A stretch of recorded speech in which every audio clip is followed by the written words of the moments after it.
Today we're going to be talking about what is Romantasy and how to write it. Now, you may have run across Romantasy before and might already know this definition, but for those of you who don't, Romantasy is a new and upcoming genre that is romance focused with a fantasy subplot.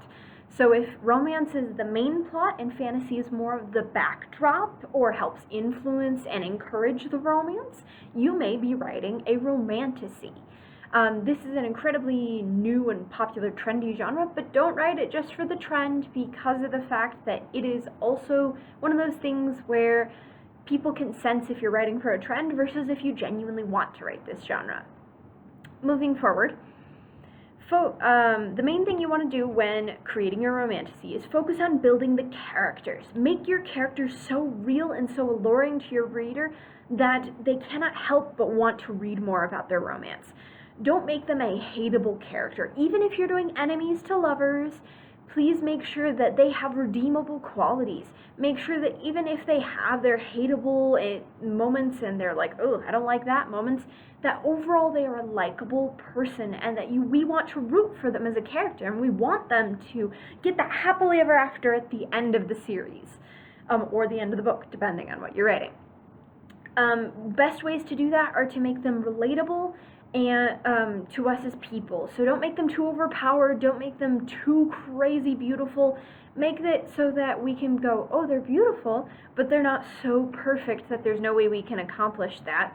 They're not so perfect at doing magic that it's kind of almost obnoxious. They're not too cocky and crazy, or if they are a little cocky, make sure that they have their flaws that balance out their cockiness. Or if they're beautiful, make sure to have reasons why they maybe don't feel as beautiful. Even gorgeous, beautiful women and men can suffer from feeling not beautiful. Don't have them be this perfect pillar of beauty and success, because that can actually be very frustrating for the reader and be like, oh, they're this Mary Sue, Marty Stew type of character that I just can't relate to. You want them to be someone that we're rooting for and someone that we want to get the girl/guy in the end.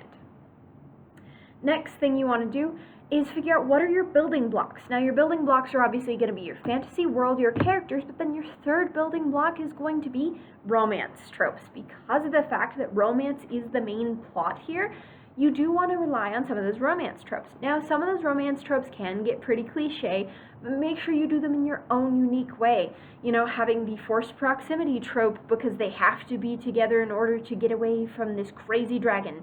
Or have the enemies to lovers trope because their two kingdoms need to come together and stop warring, and so they're forced into an alliance. You know, those kinds of things, you can put a twist and a fun new spin on old tropes. Look up some romance tropes and see what appeals most to you. Next thing you want to do is create a world that serves as a beautiful backdrop.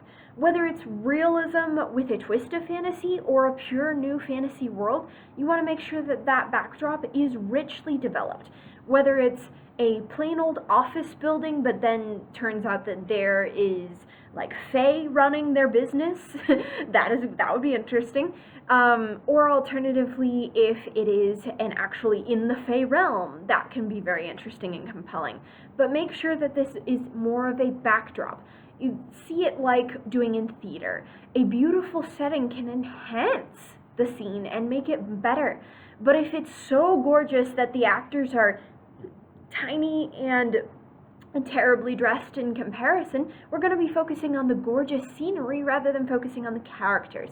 We want to have a backdrop that highlights the romance rather than distracting from it.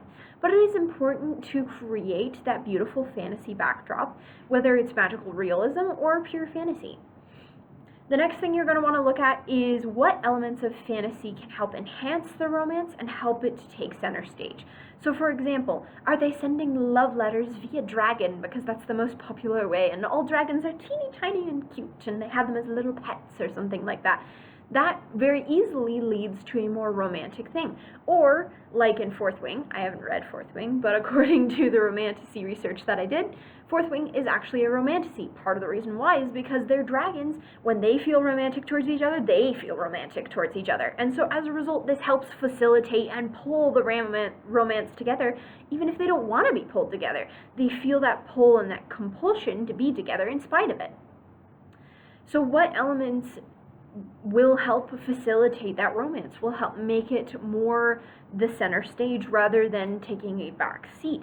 You want to make sure that your fantasy is highlighting the romance rather than overcoming it. That can very easily happen.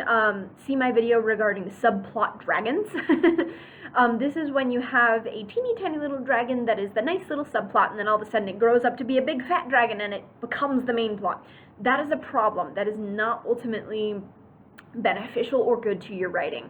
If you want to have the fantasy elements get more powerful, sure, but if it ultimately overtakes the romance, then it is not only a fantasy, but that's also a problem that needs to be solved through editing.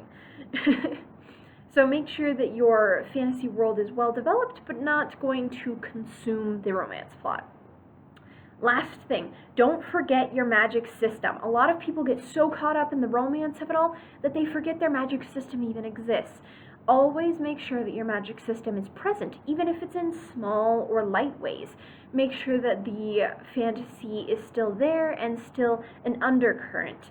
Kind of like perfume. You don't want to use a ton to the point where the person can't breathe, but using a tiny spritz of perfume can be very elevating. And that's the same thing you want to do with your magic system. Always remember to put that little spritz of fantasy into that backdrop. Even if your romance is your main thing, you want to make sure that the fantasy doesn't get lost and that you don't lose it. And make sure to build up your magic system so that it is equally good. Just because you have a romantasy doesn't mean that your magic system should just be lazily built.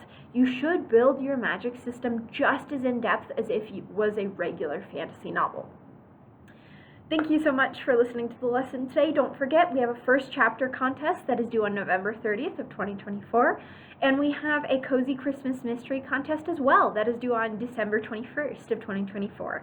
Thank you so much for listening, and I hope that this was helpful for you. Bye!